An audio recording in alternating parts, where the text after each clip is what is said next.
السلام عليكم ورحمة الله وبركاته. إن الحمد لله نحمده ونستعينه ونستغفره ونعوذ بالله من شرور أنفسنا ومن سيئات أعمالنا. من يهده الله فلا مضل له ومن يضلل فلا هادي له، وأشهد أن لا إله إلا الله وحده لا شريك له، وأشهد أن محمدًا عبده ورسوله. أما بعد، فإن أصدق الحديث كتاب الله، وخير الهدي هدي محمد صلى الله عليه وسلم، وشر الأمور محدثاتها، وكل محدثة بدعة، وكل بدعة ضلالة، وكل ضلالة في النار. أعوذ بالله من الشيطان الرجيم. بسم الله الرحمن الرحيم. يا أيها الناس اتقوا ربكم الذي خلقكم من نفس واحدة وخلق منها زوجها وبث منهما رجالا كثيرا ونساء، واتقوا الله الذي تساءلون به والأرحام، إن الله كان عليكم رقيبا. يا أيها الذين آمنوا اتقوا الله حق تقاته ولا تموتن إلا وأنتم مسلمون. يا أيها الذين آمنوا اتقوا الله وقولوا قولا سديدا يصلح لكم أعمالكم ويغفر لكم ذنوبكم، ومن يطع الله ورسوله فقد فاز فوزا عظيما. وقال الله تبارك وتعالى: أعوذ بالله من الشيطان الرجيم. يا أيها الذين آمنوا قوا أنفسكم وأهليكم نارا। الجامعة السلفية রূপগঞ্জ নারায়ণগঞ্জ কর্তৃক আয়োজিত আজকের এই 2 দিনব্যাপী ইসলামী সম্মেলনের সম্মানিত সুযোগ্য সভাপতি উস্তাজি শেখ আব্দুর রাজ্জাক বিন ইউসুফ হাফিজাহুল্লাহু ওয়া রাআহ, সম্মানিত উলামায়ে ইকরাম, বিজ্ঞ পরিচালক এবং আমার সামনে উপবিষ্ট জ্ঞান পিপাসু, হক পিপাসু মুসলিম ভাইয়েরা, পর্দার আড়ালের মা ও বোনেরা, প্রশংসা সেই মহান রব্বুল আলামিনের জন্য যার অশেষ মেহেরবানিতে, অশেষ কৃপায় আমরা সুন্দর একটি স্থানে, যেখানে রাসূল সাল্লাল্লাহু আলাইহি ওয়াসাল্লামের আদর্শ শিক্ষা দেওয়ার জন্য এই মাদ্রাসার ময়দানে আমরা সবাই একত্রিত হতে পেরেছি। যে আল্লাহ রব্বুল আলামিন আমাদের সবাইকে বিভিন্ন দেশের বিভিন্ন প্রান্ত থেকে এক জায়গাতে হওয়ার তৌফিক দান করেছেন, তার দরবারে শুকরিয়া দান কৃতজ্ঞতা স্বরূপ বলি আলহামদুলিল্লাহ। দরুদ ও সালাম বর্ষিত হোক মানবতার মুক্তির দূত মুহাম্মদুর রাসূলুল্লাহ সাল্লাল্লাহু আলাইহি ওয়াসাল্লামের প্রতি। সম্মানিত আমার দ্বীনি ভাইয়েরা, আমার যে বিষয়বস্তুটা সরাসরি আপনাদের সাথেই সম্পৃক্ত, এবং বলবো যে যারা পর্দার আড়ালের মা এবং বোনেরা আছেন সরাসরি তাদের সাথেই সম্পৃক্ত। যতটুকু অল্প সময়ে কথা বলবো ইনশাআল্লাহ, তবে যতটুকু বলবো ততটুকু পয়েন্টগুলোর দিকে একটু যদি লক্ষ্য রাখেন তাহলে আমারও ভালো লাগবে, আপনাদেরও ভালো লাগবে আশা করি ইনশাআল্লাহ।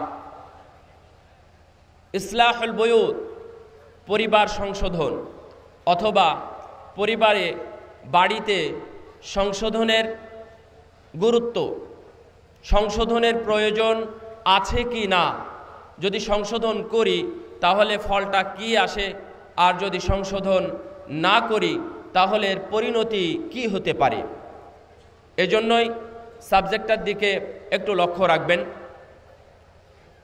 একটু প্রারম্ভেই বলে নিই যে হজ্জের মৌসুমে কাজ করতে গিয়ে মদিনায় হাদিস ইসলামী বিশ্ববিদ্যালয় মদিনার হাদিস বিভাগের একজন উস্তাদ, আমিও হাদিস বিভাগের, আমার উস্তাদ শেখ ওরাইন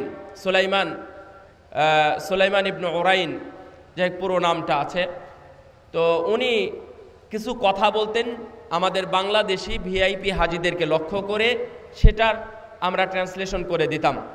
আমি করতাম আর কি, ওখানে বাঙালিদের পক্ষ থেকে বাংলাদেশের বিভিন্ন পর্যায়ের ভিআইপি যে হাজিরা আছেন তাদের সামনে। তো মসজিদে নববীর সাথেই এই কাজটা করতাম।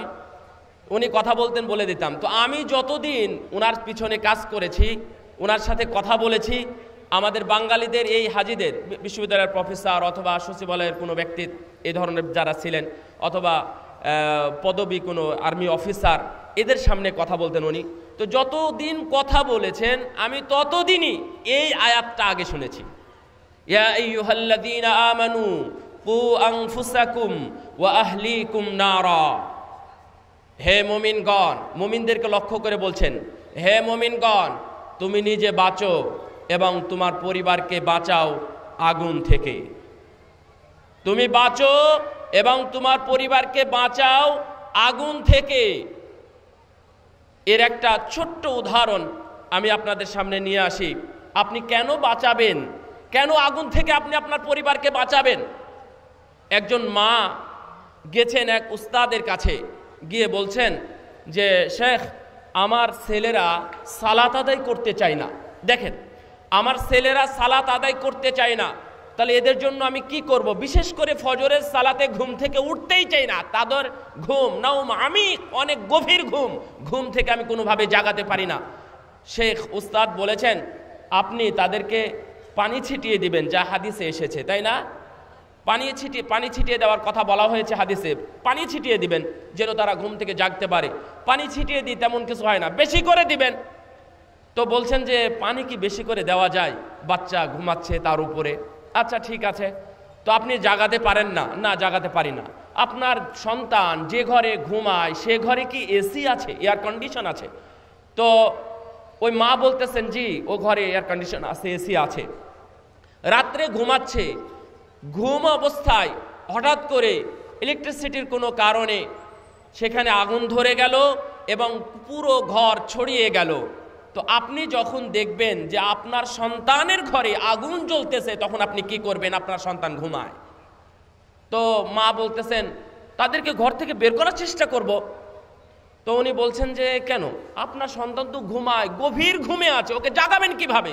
বলছে আরে ও যদি জাগতে না পারে তাহলে আমি ল্যাপ, কাঁথা, যা কাপড় চুপড় যা আছে সবগুলো ধরে নিয়ে গিয়ে বাইরে ফেলে দিব, তারপরেও আগুন থেকে বাঁচাতে হবে। সে হাই হাই, আপনি আপনার সন্তানকে আগুন থেকে বাঁচাবেন দুনিয়ার আগুন থেকে, তাই না? কিন্তু এর চাইতে 69 গুণ বেশি যার তাপদাহ, বেশি যার তাপ, সেই আগুন থেকে বাঁচানোর জন্য, আপনার সন্তানকে বাঁচানোর জন্য আপনি চেষ্টা করবেন না, তাহলে আপনি আবার কেমন মা? তার মানে আপনি যোগ্য মা হতে পারেননি। এই কথাগুলো বলে উনি উদাহরণ দিতেন। এবং এর চমৎকার কিছু কথা আছে, আপনারা যদি তাফসিরগুলোও খুলেন, যে তাফসির ইবনে কাসির অথবা তাফসিরে তাবারিক, তাফসিরে কুরতুবির মধ্যে অনেক সুন্দর আলোচনা আসছে এই মানে সূরা এই তাহরিমের এই আয়াতটাতে। আল্লাহ রাব্বুল আলামিন বলছেন কু আনফুসাকুম ওয়া আহলিকুম নারা, তুমি বাঁচো, তুমি বাঁচো আগুন থেকে এবং তুমি তোমার পরিবার থেকে বাঁচাও, পরিবারকেও বাঁচাও আগুন থেকে। এই আয়াতের শেষে তাফসির করতে গিয়ে সুফিয়ান আস-সাওরি উনি বলছেন যে আসলে এর অর্থ কি? ইত্তাকুল্লাহ, আল্লাহকে ভয় করো। এক নম্বর কথা, আমি কয়েকটা পয়েন্ট বলবো, এখন শুরু করিনি, এই আয়াতটার ব্যাখ্যাটা একটু করে নিই। উনি বলছেন ইত্তাকুল্লাহ, আল্লাহকে ভয় করো, তাহলে তুমি নিজেও বাঁচবে এবং পরিবারকেও বাঁচাতে পারবে। কারণ যার মধ্যে আল্লাহ ভীতি আছে সে নিজে বাঁচতে চায়, আগুন থেকে বাঁচতে চায়। এই জন্য মূল পয়েন্ট, প্রথম কথা হলো আপনি আল্লাহকে ভয় করুন। যদি আল্লাহকে ভয় না করেন তাহলে আপনি আপনার পরিবারকে কখনো সংশোধন করতে পারবেন না। যখনই আপনি ভয় করবেন আল্লাহকে, তখন হারাম জিনিস নিয়ে এসে আপনি আপনার সন্তানকে খাওয়াবেন না। যদি আপনি আল্লাহকে ভয় করেন তাহলে চাকরি জীবনে যে বেতন পান সেই বেতনের সাথে উপরি টাকা যেটা ঘুষ পান, এই ঘুষ নিয়ে এসে আপনি আপনার সন্তানের জন্য পোশাক কিনবেন না। যদি আপনি আল্লাহকে ভয় করেন তাহলে আপনি পরের জমি মেরে কেটে অথবা জুলুম করে নিয়ে তার আবাদ অথবা তার থেকে উৎপাদিত ধান ফসল যেটা হয় তা আপনি আপনার সন্তানকে খাওয়াবেন না, যদি আল্লাহর ভয় আপনার ভিতরে ঢুকে যায়। এই জন্য সুফিয়ান আস-সাউরি রাহিমাহুল্লাহ আয়াতের সর্বপ্রথম কথা উল্লেখ করেছেন, ইত্তাকুল্লাহ, তুমি আল্লাহকে ভয় করো, তাহলে তুমি তোমার পরিবারকে সংশোধন করতে পারবে।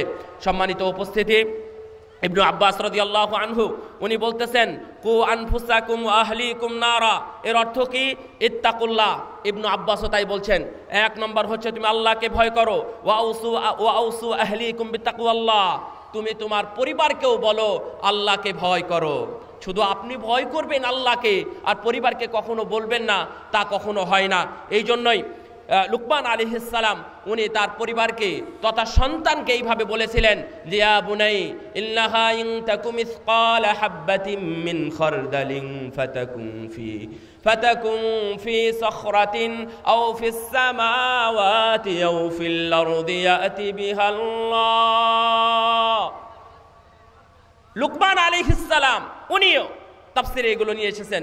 উনিও প্রথম কথা, অর্থাৎ অনেক কথা বলেছেন, তার মধ্যে অন্যতম একটা কথা বলেছিলেন, বাবা তুমি আল্লাহকে ভয় করো, মনে রেখো তুমি যদি মহাশূন্যের কোথাও সরিষার দানা অথবা তার চাইতেও কোনো ছোট কোনো জিনিস যদি রেখে আসো, মহাশূন্যের নিকোষ কালো অন্ধকারে কোথাও যদি রেখে আসো, অথবা আউফিল আরদ, অথবা জমিনের নিচে কোথাও যদি তুমি পুঁতে রেখে আসো, পাথরের নিচে যদি চাপা দিয়ে রেখে আসো, ইয়াতি বিহাল্লাহ, তাহলে আল্লাহর ইলমের বাহিরে তুমি কখনোই যেতে পারবে না। মানে আল্লাহ রাব্বুল আলামিন জানেন তুমি আল্লাহকে ভয় করো, তুমি যেখানে যা কিছু করো না কেন আল্লাহ রাব্বুল আলামিন তোমাকে দেখবেন, অবশ্যই দেখবেন।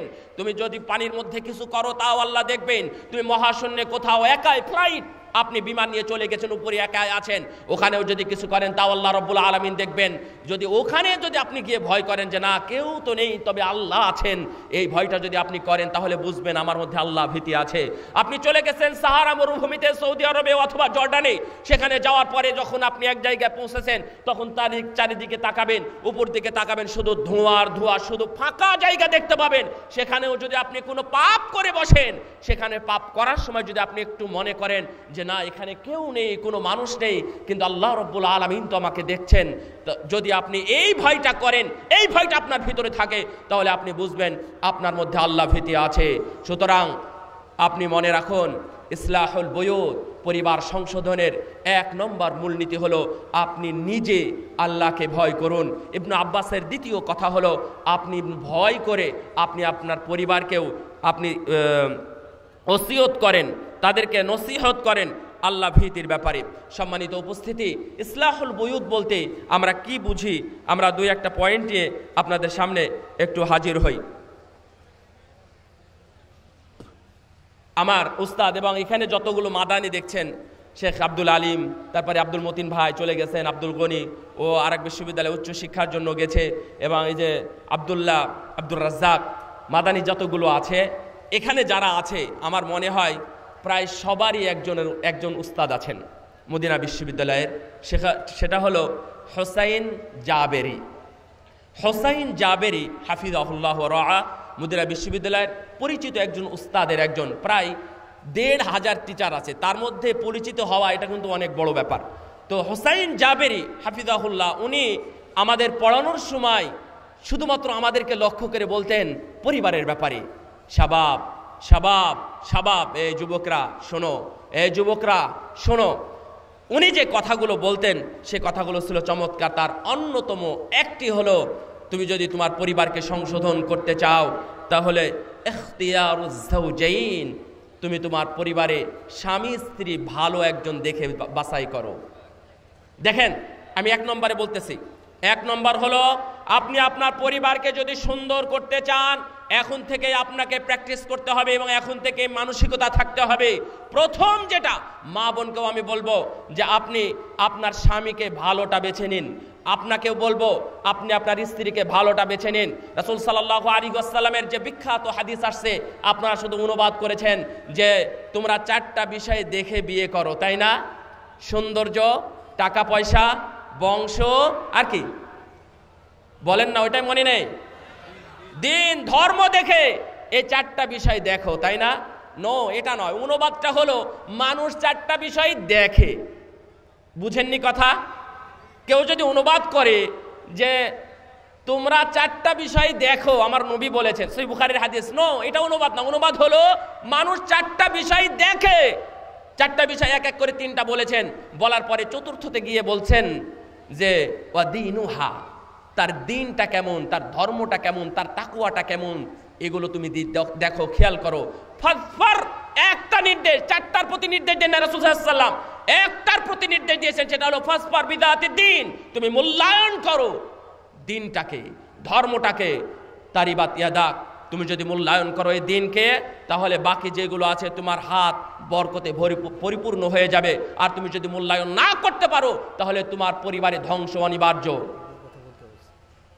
সুতরাং যারা এখানে আছেন এক নম্বরটা বেছে নেবেন। রাসূল সাল্লাল্লাহু আলাইহি ওয়াসাল্লাম বলছেন, যখন তোমাদের কাছে কেউ বিবাহের প্রস্তাব নিয়ে আসে, তার মধ্যে যদি তোমরা দিন পাও, দিন দেখতে পাও, তাহলে তুমি মূল্যায়ন করো, দিনের ব্যাপারে তাকে মূল্যায়ন করো এবং তার সাথে তুমি বিয়ে দিয়ে দাও। অর্থাৎ তুমি তোমার সন্তানকে বিয়ে দিয়ে দাও যদি তার মধ্যে দিন দেখতে পাও। এই ধরনের ঘটনার দিকে গেলে অবশ্যই আমরা সময় পাবো না, এই জন্য আমরা ঘটনার দিকেও যাচ্ছি না। সাহাবীদের ব্যাপারে ওই ধরনের ঘটনা এসেছে, ওনারা দিনকে মূল্যায়নের কারণে আল্লাহ রাব্বুল আলামিন তাকে মূল্যায়ন করেছেন। আপনি যদি ভালোটাকে, দিনকে মূল্যায়ন করেন, আপনার পরিবারে হয়তো বা দারিদ্রতা আছে।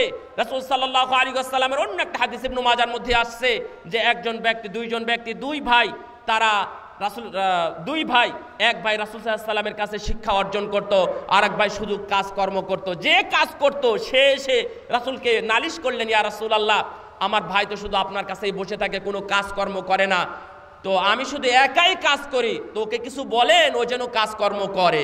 তো রাসূল সাল্লাল্লাহু আলাইহি ওয়াসাল্লাম বললেন যে আরে শোনো, তোমার ভাই আমার কাছে থাকে, সে দিন শিখে, সে ইলম অর্জন করে, সে পরহেজগারিতা শিখে, আরে এই জন্যই হয়তো তুমি কাজ পাও। বুঝেননি কথা? তাহলে আপনি আপনার বাড়িতে যদি একজন পরহেজগার মেয়েকে নিয়ে আসেন, অথবা একজন পরহেজগার ছেলের সাথে আপনি আপনার মেয়েকে বিয়ে দেন, এই জন্যই আল্লাহ রাব্বুল আলামিন অন্যান্য দিকগুলো আপনার সবই ভালো করে দিবেন ইনশাআল্লাহ, যদি আপনারা দেখতে পারেন।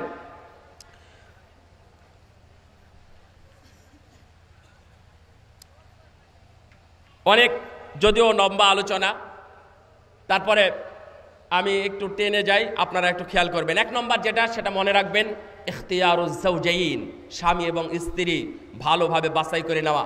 স্বামী স্ত্রী যদি আপনি ভালোভাবে বাছাই করে নেন, তাহলে পরিবারে শান্তি ফিরে আসতে পারে।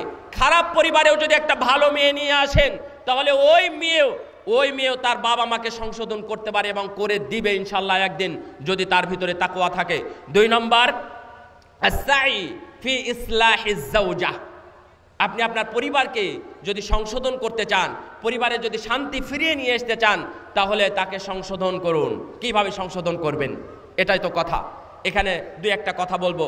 আল্লাহ রাব্বুল আলামিন বলছেন যে ফাইযুহুন্না, তাই না?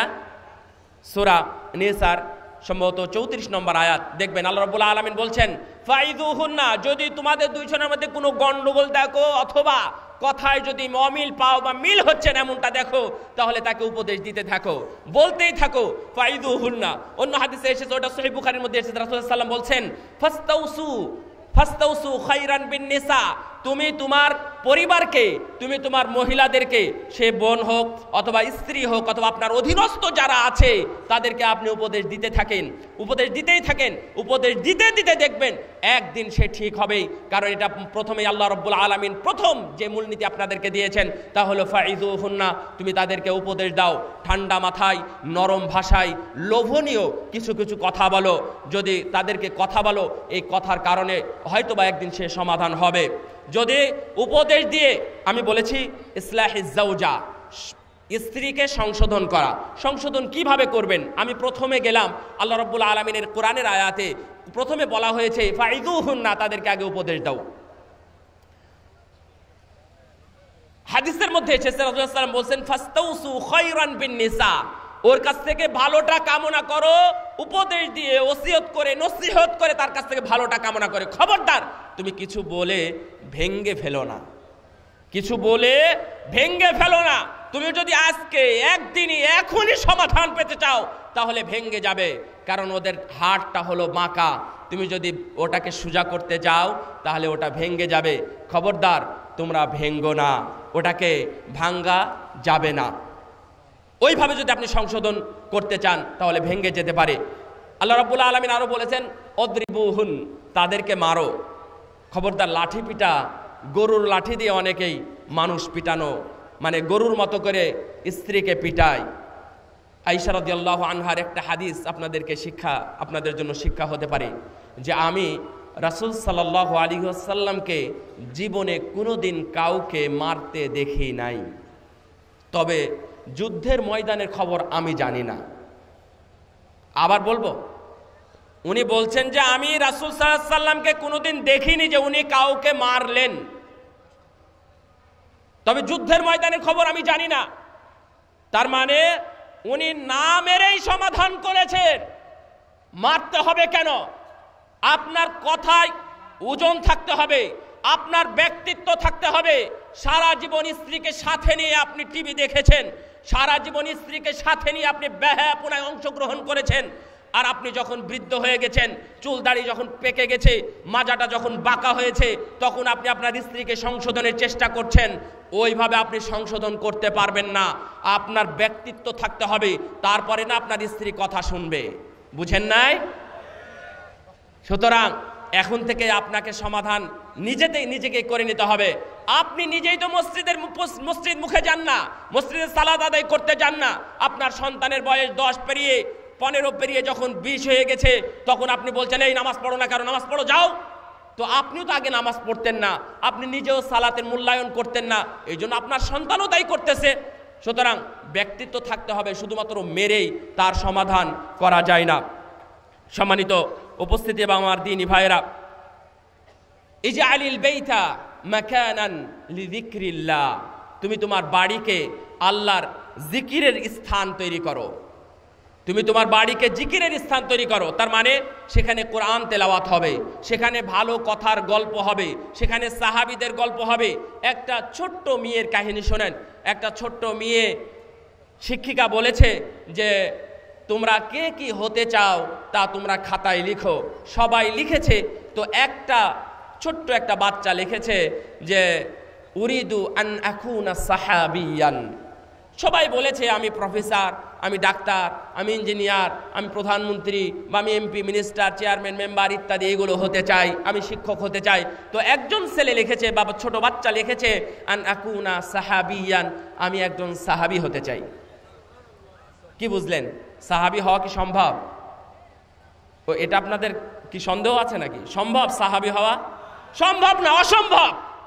তো এটা দেখে অন্য বাচ্চারা হাসাহাসি শুরু করেছে, হাসির রোল পড়ে গেছে ক্লাসে।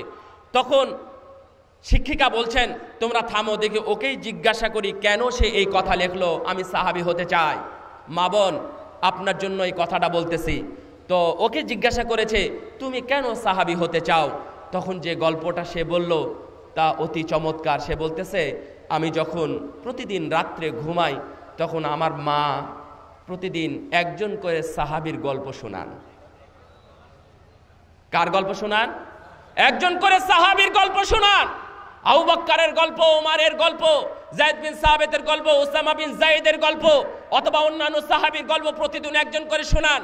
তো আমি যা গল্প শুনেছি, গল্পে দেখলাম ওনারা অনেক ভালো মানুষ, ওনারা হলেন জান্নাতি মানুষ, ওনারা সত্যবাদী মানুষ। সুতরাং আমিও সেই রকম একজন সাহাবী হতে চাই। শিক্ষিকা মাথাটা নিচু করে চোখের পানি টলটল করে ফেলে অন্যদিকে চলে গেলেন যে হায় রে, তোমার মাটাই না কত সুন্দর, তুমি একটা যোগ্য মা পেয়েছ বটে, তুমি তোমার মায়ের কারণেই আজকে এই কথা লিখতে গেছো।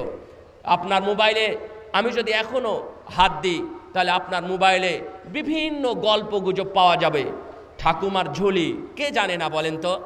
মিথ্যা কল্প কাহিনী, এবং যেটা শরীয়তে নিষেধ, জাদুবিদ্যা, সেই জাদু দেখিয়ে ছোট ছোট বাচ্চাদেরকে, সন্তানদেরকে দেখিয়ে তাদের ব্রেনটাকে আপনি এখনই খারাপ করে দিয়েছেন। কেন মিস্টার বিনের গল্প আপনার মোবাইলে থাকবে? কেন ওই ফজার গল্প আপনার মোবাইলের মধ্যে থাকবে? কেন কোনো সাহাবীদের গল্প তাদের শোনাতে পারেন না? আপনি যখন টিভি ছেড়ে দিচ্ছেন তখনই একটা অর্ধনগ্ন মহিলা এসে খবর পাঠ করছে, তা আবার সন্তানের সামনেই। ওই সন্তানকে আপনি কিভাবে বলবেন যে বাবা এটা দেখতে হয় না? কারণ ওর সামনে তো আপনি একদিন দেখেছেন। ওই সন্তান যদি উল্টে ঘুরিয়ে যদি আপনাকে বলে 17 এপ্রিল 2017 তারিখে মক্কা মুকাররমার সম্মানিত খতিব, পৃথিবীর সবচাইতে পরিচিত কণ্ঠস্বর শেখ আব্দুর রহমান বিন আব্দুল আজিজ আস-সুদাইস হাফিজাহুল্লাহ ওয়া রাআ, উনি যখন মক্কা মুকাররমায় খুতবা দিয়েছিলেন, ওই খুতবাটার অনুবাদ যখন আমি করতে গিয়েছিলাম, তখন উনি কয়েকটা কথা বলেছিলেন। তার মধ্যে একটি কথা আল্লাহর কসম করে বলছে, আমার কাছে খুতবাটা এখনো আছে। উনি বলছেন যে আমি আপনাদেরকে বলছি, আপনি যদি সন্তানকে সাথে নিয়ে কোনো খারাপ কাজে অংশগ্রহণ করেন, যদিও হয় সন্তানটা ছোট অথবা অবুঝ, তাহলে ওই সন্তানকে ওই খারাপ কাজ থেকে আপনি কখনোই দূর করতে পারবেন না। আমার কথা বুঝে এসেছে? সুতরাং বাড়িকে যদি সংশোধন করতে হয়, তাহলে এই অধ্যায়গুলো আপনার মাথায় রাখতে হবে, তাহলে আপনি আপনার বাড়িকে সংশোধন করতে পারবেন। সম্মানিত উপস্থিতি, আমি এই পয়েন্টে বলছিলাম ইজআলুল বাইতা মাকানান লিযিকরিল্লাহ। আপনার ঘরে আল্লাহর কোরআন বাজবে, কোরআন তেলাওয়াত হবে, সালাতের জন্য ফজরের সালাতের সময় আজান যখন হবে তখন ডাকাডাকি হবে, এ আব্দুল্লাহ, এ মোহাম্মদ ওঠো, আজানের সময় হয়ে গেছে, আজান হয়ে গেছে, ঘুমাতে পারবে না, এই বলে ডাকাডাকি হবে। ওখানে আল্লাহর নাম হবে, ওখানে অন্য কোনো জোরে জোরে লাউডলি গান বাজনা বাজাবেন। এই জন্য খবরদার বাড়ি তৈরি করবেন না। রাসূল সাল্লাল্লাহু আলাইহি ওয়াসাল্লাম ওই হাদিসের ব্যাখ্যা, যে কোরআনের ব্যাখ্যায় তাফসীরের মধ্যে দেখবেন একটা সুন্দর একটা হাদিস নিয়ে এসেছেন মুফাসসিরগণ। ওনারা মুফাসসির উল্লেখ করেছেন যে ওই ঘরের মধ্যে শয়তান বসবাস করে যেই ঘরে আল্লাহর নাম নেওয়া হয় না।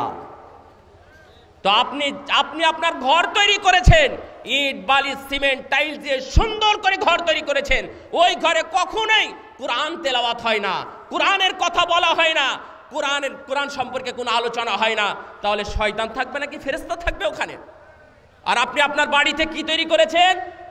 যত আপনার নেতা নেত্রী রয়েছে, চিত্র জগতের প্লেয়ার রয়েছে, অথবা ওই যে ক্রীড়া জগতের প্লেয়ার রয়েছে, তাদের ছবিগুলো নিয়ে আপনার দেওয়ালে, ওয়ালে, গাড়িতে, বাড়িতে বিভিন্ন জায়গায় ঝুলিয়ে রেখেছেন, টাঙ্গিয়ে রেখেছেন। আপনি কি তাকে ভালোবাসেন? তার আদর্শকে আপনি গ্রহণ করতে চান? ওই গ্রহণ করে তার সাথে কিয়ামতের দিন থাকতে চান? একটা হাদিস আমি আপনাকে জানাই, এখানে সহিহ বুখারীর মধ্যে এসেছে। আনাস রাদিয়াল্লাহু তাআলা আনহু বলছেন, এটাও পারিবারিক সংশোধনের একটা অন্যতম অধ্যায়। আনাস রাদিয়াল্লাহু তাআলা আনহু বলছেন, একজন ব্যক্তি এসে রাসূল সাল্লাল্লাহু আলাইহি ওয়াসাল্লামকে জিজ্ঞাসা করলেন, মাতা তাকুমুস সাআ। এই ঘটনা আপনাদের কাছে খুবই পরিচিত, হে আল্লাহর রাসূল, কিয়ামত কখন হবে, তাই না? এটা জানেন না? জানেন।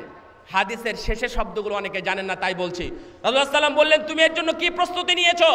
তখন ওই ব্যক্তিটা বলছে, আমি তেমন কোনো প্রস্তুতি নিতে পারিনি। আন্নী উহিব্বুল্লাহ ওয়া রাসূলা, আমি আল্লাহ এবং আল্লাহর রাসূলকে ভালোবাসি। সুবহানাল্লাহ, খুব উত্তম কথা বলেছে। তো রাসূল সাল্লাল্লাহু আলাইহি ওয়াসাল্লামও তার কথার তার চাইতে উত্তম জবাব দিয়ে দিলেন, আনতা মা'a মান আহবাবতা। ও আমার সাহাবী, তুমি যদি আল্লাহ এবং আল্লাহর রাসূলকে ভালোবেসে থাকো, তাহলে মনে রেখো, তুমি যাকে ভালোবাসো তুমি তার সাথেই থাকবে, তুমি তার সাথেই জান্নাতে থাকবে, তোমার হাসর নাসর তার সাথেই হবে। তুমি যাকে ভালোবাসো তার সাথেই জাহান্নামী হবে, তুমি যাকে ভালোবাসো তার সাথেই সম্মানিত হবে, তুমি যাকে ভালোবাসো তার সাথেই লাঞ্ছিত অপমানিত হবে। আনাস রাদিয়াল্লাহু তাআলা আনহু বলছেন, ফামা ফারিহনা মিন শাইইন মা ফারিহনা বিকাউলিন নবী সাল্লাল্লাহু আলাইহি ওয়াসাল্লাম।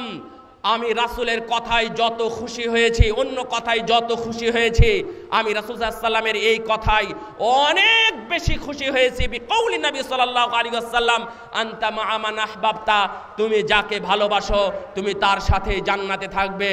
ওয়া আন্নী উহিব্বুন নবী সাল্লাল্লাহু আলাইহি ওয়াসাল্লাম ওয়া আবু বকরিন ওয়া উমারা, আমি আল্লাহর নবীকে ভালোবাসি, আমি আবু বকরকে ভালোবাসি, আমি উমরকে ভালোবাসি।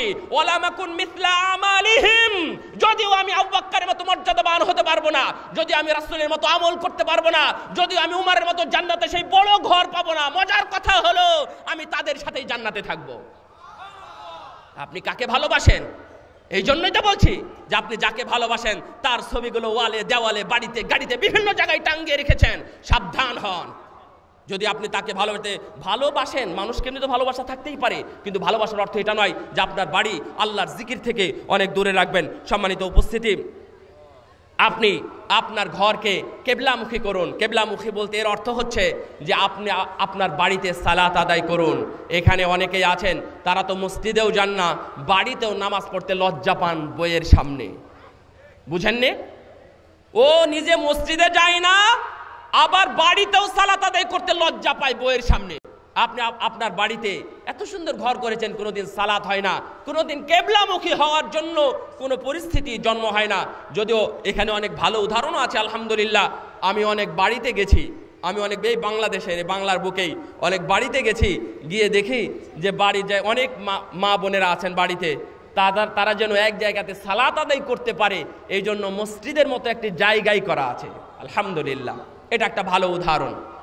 এই উদাহরণটা আপনারা নিতে পারেন, তারা যেন বাড়িতে সালাত আদায় করতে পারে। সম্মানিত উপস্থিতি, আর দুই একটা পয়েন্ট বলবো, সেটা হলো আত-তারবিয়াহ আল-ঈমানিয়া লি আহলিল বাইত। আপনার পরিবারকে ঈমানি শিক্ষা দিন, ঈমানের শিক্ষা দিতে হবে। কেন? ঈমানের শিক্ষা যদি আপনি আপনার পরিবারকে না দেন, তাহলে কখনোই তার কাছ থেকে আপনি কোনোদিনই কল্যাণ পাবেন না। ঈমান মানে তাওহীদ শিক্ষা দিতে হবে, ঈমান মানে আল্লাহকে চিনাতে হবে, ঈমান মানে রাসূল সাল্লাল্লাহু আলাইহি ওয়াসাল্লামকে চিনাতে হবে, ঈমান মানে ঈমানের যে অন্য রুকুনগুলো আছে তাদের সামনে উপস্থাপন করতে হবে, তাদেরকে নিয়ে বৈঠক করতে হবে এবং তাদেরকে জানান দিতে হবে। তাহলেই আপনি আপনার পরিবারকে সংশোধন করতে পারবেন। নইলে আপনি যতই যেভাবেই চেষ্টা করুন না কেন, আপনি আপনার পরিবারকে সংশোধন করতে পারবেন না। দেখেন, লুকমান আলাইহিস সালাম উনি ওনার সন্তানকে প্রথম কথা কি বলেছিলেন? ইয়া বুনাই লা তুশরিক বিল্লাহ, আল্লাহর সাথে খবরদার কখনোই শিরিক করবে না। এটা আপনি আপনার পরিবারে আগে শিক্ষা দিন, আগে বলুন। এখানে যদি জিজ্ঞাসা করি এখানে কে আছেন, কয়জন আছেন আমি জানি না, কয়জন বলতে পারবেন আমি জানি না, কখনো আপনি আপনার সন্তানকে বলেছেন বাবা খবরদার শিরিক করিস না? এ কথা কয়জন বলেছেন বলতে পারবেন?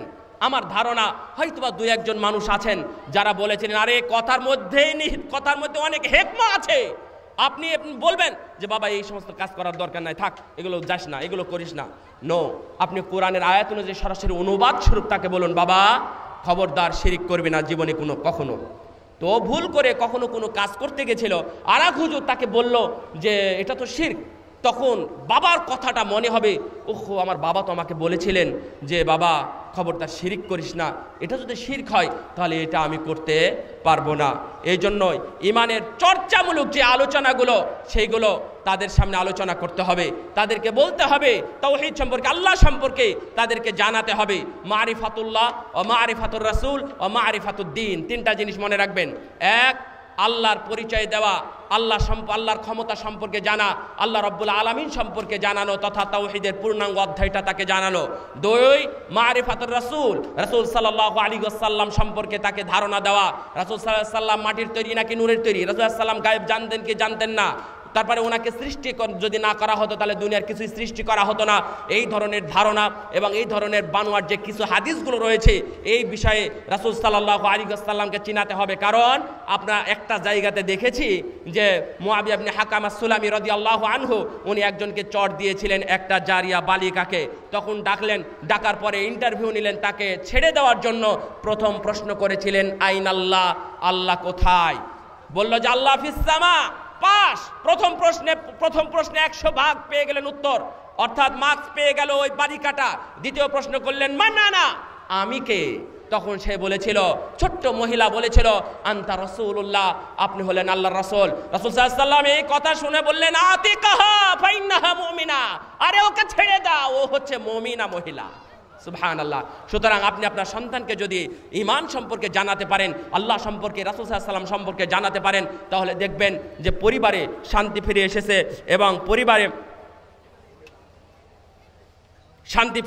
এবং পরিবার সংশোধন হয়েছে।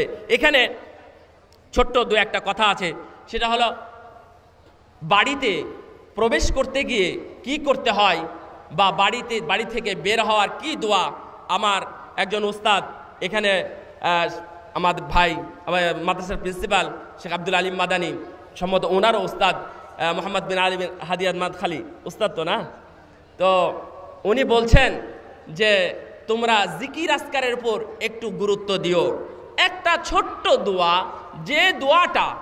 যে দোয়াটার মধ্যে যে কত কি আছে অনেকেই গুরুত্ব দিতে চায় না, সেটা হলো বিসমিল্লাহি তাওয়াক্কালতু আলাল্লাহ ওয়ালা হাওলা ওয়ালা কুওয়াতা ইল্লা বিল্লাহ।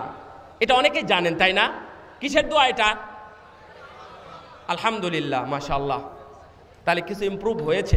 তো উনি বলছেন কোন ব্যক্তি, কোন আল্লাহর বান্দা যদি আল্লাহর উপর ভরসা করে বাড়ি থেকে বের হয়, তাহলে গুম হোক, খুন হোক, অ্যাক্সিডেন্ট করুক, অথবা যে কোনোভাবে বেহুশ হয়ে যাওয়া, অথবা এই যে এখন হার্ট ব্লক হয়ে যাওয়া, যে কোনো কিছু অসুস্থ হোক, হারিয়ে যাওয়া হোক, চোর ডাকাত হোক, যা কিছু আছে সব কিছু থেকে ইনশাআল্লাহ আল্লাহ রাব্বুল আলামিন তাকে হেফাজত করবেন। আপনি কার উপর ভরসা করে বের হয়েছেন? আল্লাহর উপর ভরসা করে, তাই না? আপনি সামনে 5 জন, পিছনে 5 জন বডিগার্ড নিয়ে অথবা SFS বাহিনী নিয়ে আপনি বের হলেন, অথবা পুলিশ, বিডিআর বা আর্মি বা র্যাব সদস্যদেরকে নিয়ে আপনি বের হলেন। হঠাৎ যদি তাদের আর কোনো বিপদ না আসুক ধরে নেন, কিন্তু হঠাৎ তার তো অসুস্থ হতে পারে, তার তো মৃত্যু আসতে পারে, অথবা সে তো পা পিছলে পড়ে যেতে পারে, তাহলে ও আপনাকে কিভাবে হেফাজত করবে? আপনাকে হেফাজত করতে পারবে না। কিন্তু সবগুলোকে যিনি চালান, আপনি তার উপর ভরসা করে যদি বের হন, তাহলে তার সব ব্যবস্থাপনা আল্লাহ রাব্বুল আলামিন নিজেই করবেন।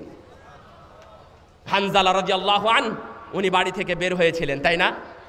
বাড়ি থেকে বের হয়েছিলেন আল্লাহর নামে, আল্লাহকে লক্ষ্য করেই যুদ্ধের জন্য বেরিয়েছিলেন।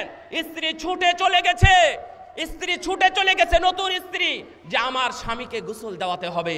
উনি যদি শহীদ হন বা মারা যান, তাহলে ওনার জন্য গোসলের ব্যবস্থা করতে হবে, কারণ ওনার গোসল হয়নি। ফরজ গোসল যেটা করা ফরজ ছিল, সেই গোসল না করেই যুদ্ধের দামামা শুনে উনি চলে গেছেন আল্লাহর উপর ভরসা করে।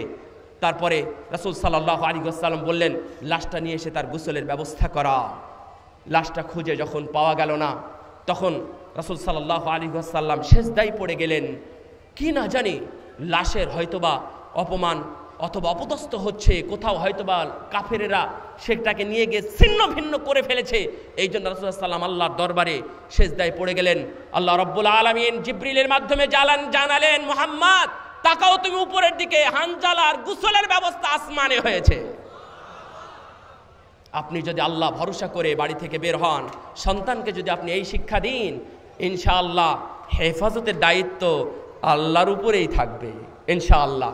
এই ধরনের আরো যে দোয়াগুলো আছে, অনেক বলেছি, আরো যে দোয়াগুলো আছে, অন্তত রাসূলুল্লাহ সাল্লাল্লাহু আলাইহি ওয়াসাল্লাম বলছেন, এই কুল মিম্মা ইয়ালিকা, কি গো, কুল বিসমিল্লাহ, ভুলে গেছি, সাম্মিল্লাহ ওয়া কুল মিম্মা ইয়ালিকা, তুমি খাওয়ার সময় আল্লাহর নাম নিয়ে খাও, মানে বিসমিল্লাহ বলে খাও, এবং পাশে থেকে, তোমার পাশ থেকে যেটা কাছে থেকে সেটা তুমি খাও। এটা হাদিস। রাসূল সাল্লাল্লাহু আলাইহি ওয়াসাল্লাম শিখাচ্ছেন তার গোলামকে, আপনি আপনার সন্তানকে শিক্ষা দিন। এখানে আর একটা কথা বলি, আমার উস্তাদ শেখ সুলাইমান আর রুহাইলি, আমাদের উস্তাদ, যদিও সরাসরি আমি ওনার কাছে কোনো সাবজেক্ট ওয়ারি পড়িনি, কিন্তু মসজিদে নববীতে একাধিক দিন আমি ওনার বৈঠকে, ওনার দার্সে বসেছি। এখনও প্রতিদিন আসর থেকে নিয়ে মাগরিব পর্যন্ত উনি দার্স দেন।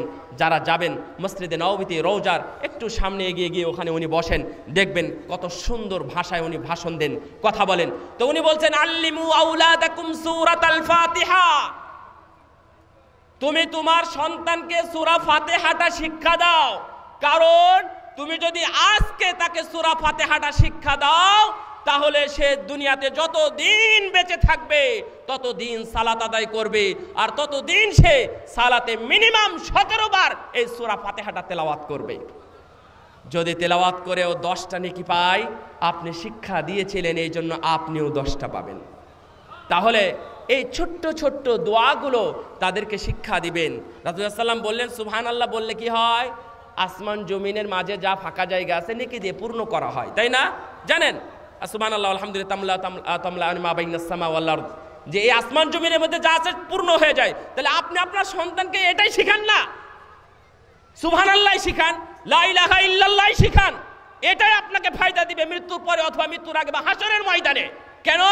রাসূল সাল্লাল্লাহু আলাইহি ওয়াসাল্লাম বলছেন, ইবনে মাজার হাদিস, আবু হুরায়রা রাদিয়াল্লাহু তাআলা থেকে বর্ণিত, রাসূল সাল্লাল্লাহু আলাইহি ওয়াসাল্লাম বলছেন যে ওয়া আন্নার রাজুল তুরফাউ দারাজাতুহু ফিল জান্নাহ, একজন ব্যক্তিকে জান্নাতের মধ্যে এমন এক আসনে বসানো হবে, তখন ওই লোকটা বলবে যে ফান্না হাদা, হে আল্লাহ আমাকে এখানে বসিয়েছো, আমার এই মর্যাদা কোথায় থেকে আসলো, আমি তো এই মর্যাদার অধিকারী না।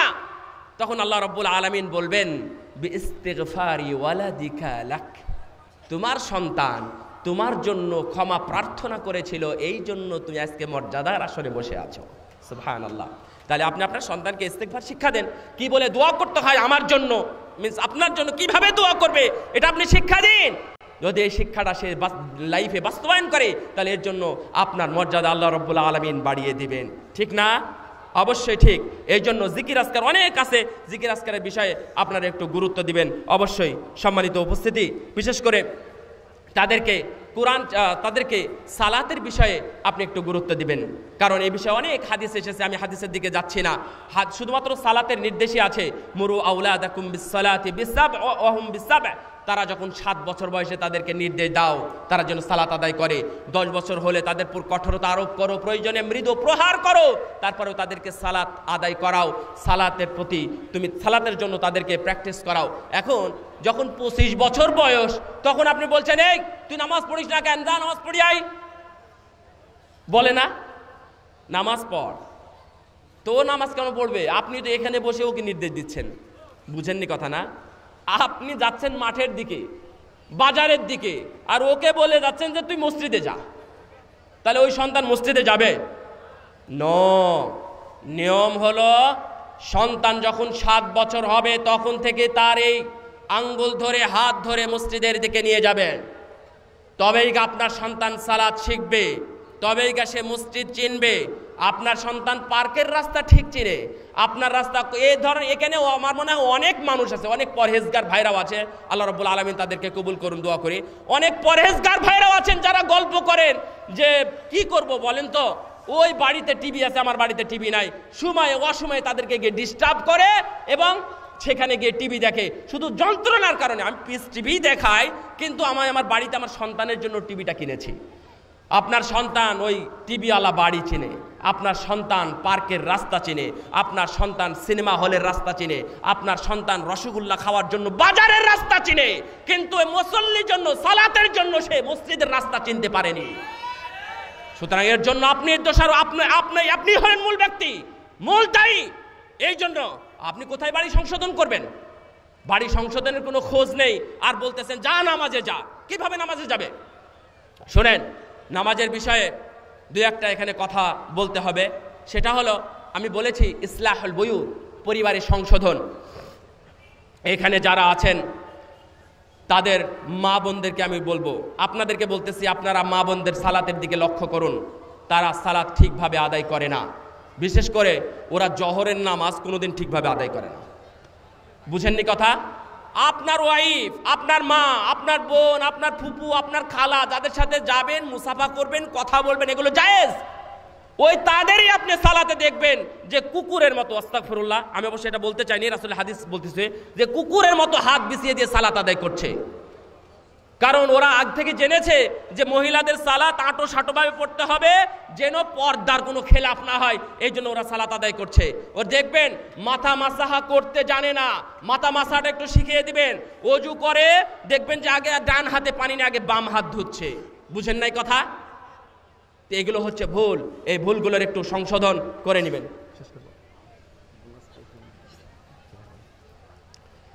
সম্মানিত উপস্থিতি, আপনাদের এই সংশোধনগুলো নিয়ে আসা উচিত। সালাতের ব্যাপারে বলছিলাম যে সালাত আপনি ভুলভাবে এখনো আপনার মা বোন আদায় করছে। হুযায়ফা রাদিয়াল্লাহু আনহু বললেন যে তুমি কতদিন থেকে সালাত আদায় করো এভাবে? উনি বলেছিলেন যে আমি 40 বছর থেকে এভাবে সালাত আদায় করি।